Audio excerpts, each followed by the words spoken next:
Sementara itu, pemerintah Kabupaten Tanah Bumbu gerah dengan kondisi jalan nasional di sejumlah titik yang perbaikannya terkesan lamban, sehingga kerap menjadi keluhan masyarakat. Guna mengetahui penyebab lambannya progres perbaikan, PUPR setempat meminta klarifikasi pihak kontraktor dan Balai Jalan Nasional Wilayah Kalsel Rabu lalu. Beginilah kondisi jalan nasional di sejumlah spot di wilayah Kabupaten Tanah Bumbu yang tampak rusak parah. Terlebih saat diguyur hujan, kondisinya becek, licin berlubang dan penuh kubangan lumpur. Tak sedikit angkutan besar amblas di lokasi ini. Salah satunya yang terparah di Betung, Kecamatan Pusan Hilir. Akibatnya banyak keluhan masyarakat yang diterima Pemkab Tanah Bumbu hingga membuat gerah. Sehingga pemanggilan pihak terkait seperti kontraktor pelaksana perbaikan PT Adikarya dan Balai Jalan Nasional Wilayah 9 Kalsel ke kantor PUPR Tanah Bumbu untuk klarifikasi penyebab keterlambatan perbaikan. Menurut Kepala Dinas PUPR Tanah Bumbu, pemanggilan ini sebagai atensi guna memperjelas kondisi sesungguhnya pengerjaan di lapangan.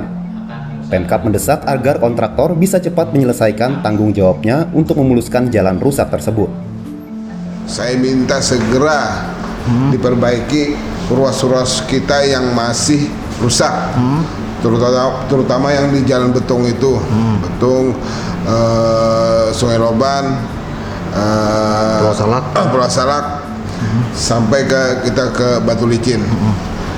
Jadi segera kita secepatnya diaspal jalan nasional kita ini. Menurut perwakilan kontraktor PT Adikarya, ada keterlambatan jadwal progres perbaikan dengan dalih faktor cuaca. Tapi ia menjamin akhir tahun ini pengerjaan aspal lapis pertama akan rampung.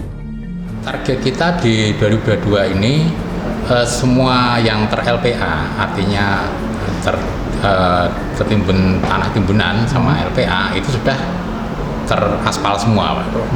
Nah, terutama minimal 1 lapis lah. Sedangkan PPK Ruas Asam-Asam Batu Licin Balai Jalan Nasional Wilayah Kalsel menyebutkan, proyek pengerjaan ruas jalan Asam-Asam Batu Licin menelan anggaran sebesar 172 miliar rupiah bersumber APBN dengan sistem multi-years dari 2021 hingga 2023. Panjang peningkatan jalan sepanjang 30 km dan pemeliharaan 118 km. Progres sudah 48%. Dari waktu yang terpakai sekitar 50%. Oke, terus nilai proyek berapa sih? Proyek senilai 172 miliar. Berapa panjangnya kilometernya? 148 km yang terdiri dari penanganan efektif sepanjang 30 km. Sisanya 117 kurang lebih itu dengan pemeliharaan. Oke, penyebab keterlambatan apa sebenarnya?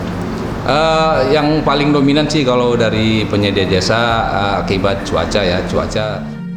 Ditambahkannya kondisi cuaca mempengaruhi progres pelaksanaan pekerjaan. Selain kondisi struktur tanah di kawasan pesisir Kabupaten Tanah Bumbu juga labil, sehingga butuh penanganan teknis khusus untuk memperbaikinya. Hal ini pula yang cukup membutuhkan waktu pengerjaan. Dari Tanah Bumbu, Zainal Hakim, iNews melaporkan.